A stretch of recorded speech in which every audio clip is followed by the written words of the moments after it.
eu tinha esse negócio de querer ser perfeita, de estar sempre pronta, sempre preparada, sempre de bom humor, e só encontrar com a pessoa naquele começo ali que a gente está se conhecendo e tudo mais, quando eu estivesse no meu melhor. E aí talvez surja a pergunta, mas Luísa, deixa eu encontrar com um cara no nosso dia ruim, né? Aquele dia que a gente está de TPM, ou que a gente está muito chateada com alguma coisa que aconteceu, ou vivenciando o luto de uma perda, né, de alguém que a gente amava. Aí eu vou encontrar com a pessoa que eu estou conhecendo agora. Faz sentido isso? Quando a gente está conhecendo alguém, é claro que a gente quer mostrar a nossa melhor versão, porque, afinal, é como se a gente estivesse fazendo um processo de venda.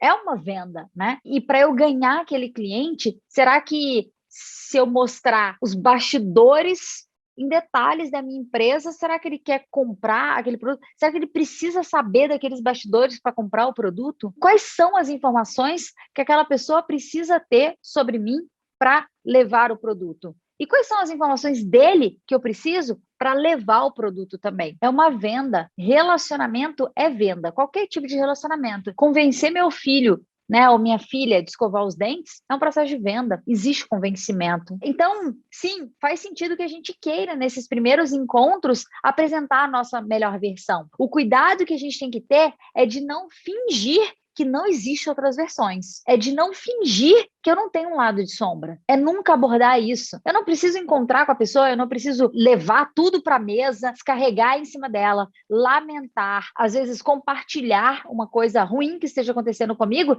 se a gente está só se conhecendo. Porque lembra, tem o ser vulnerável, mas tem também, se a gente não cuida disso, o oversharing, que é o quê? Não tem uma palavra exata, uma tradução exata para isso no português, mas é tipo aquele compartilhamento desnecessário, é tipo exagerado, exagerei na dose do que eu estou compartilhando, não é vulnerabilidade mais.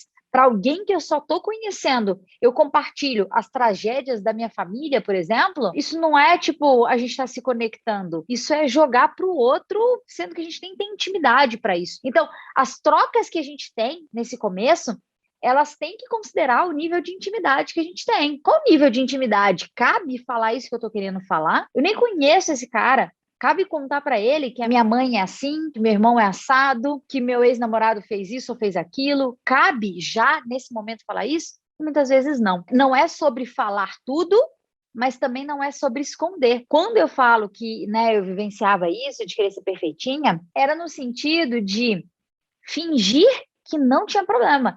Sabe aquela coisa assim, não, eu fingi que eu nem solto pum, né? No meu cocô nem fede. É como se você fingisse realmente que você não tem, nas mínimas coisas, nas mínimas coisas. Então, por exemplo, o cara fala assim, tô aqui na porta da sua casa, vim trazer um croissant pra você, porque eu sei que você gosta. Não, não, pode deixar pro porteiro. Imagina, gente, não tô com o cabelo aqui todo desgrenhado. Não, pode deixar pro porteiro, eu pego aí depois. Não, não tô nem em casa. Porque jamais apareceria de short e chinelo e o cabelo desgrenhado. Então, era uma coisa assim, meio exagerada mesmo. E quando eu entendi que, na verdade, essa espontaneidade, essa leveza, mostrar para o outro que existe um lado de sombra, ele não precisa enxergar, ele não precisa conhecer esse lado agora, mas saber que existe. Quando eu entendi isso, quando eu comecei a fazer isso, primeiro, eu só comecei a fazer isso quando eu aceitei que essas coisas existiam, quando eu parei de querer ser perfeita, quando eu parei com essa encenação toda, quando eu comecei a aceitar o meu lado de sombra, quando eu comecei a aceitar que eu sou brava, quando eu comecei a aceitar que